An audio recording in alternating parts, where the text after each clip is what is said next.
What makes a product or a service sell? What makes a client says yes to your product or service?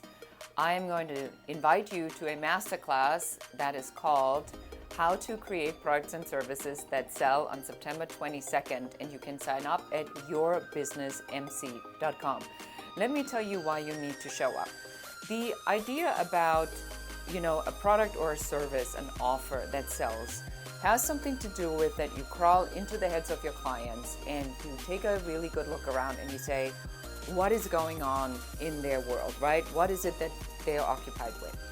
And then you reverse engineer that problem into offering a solution to that problem.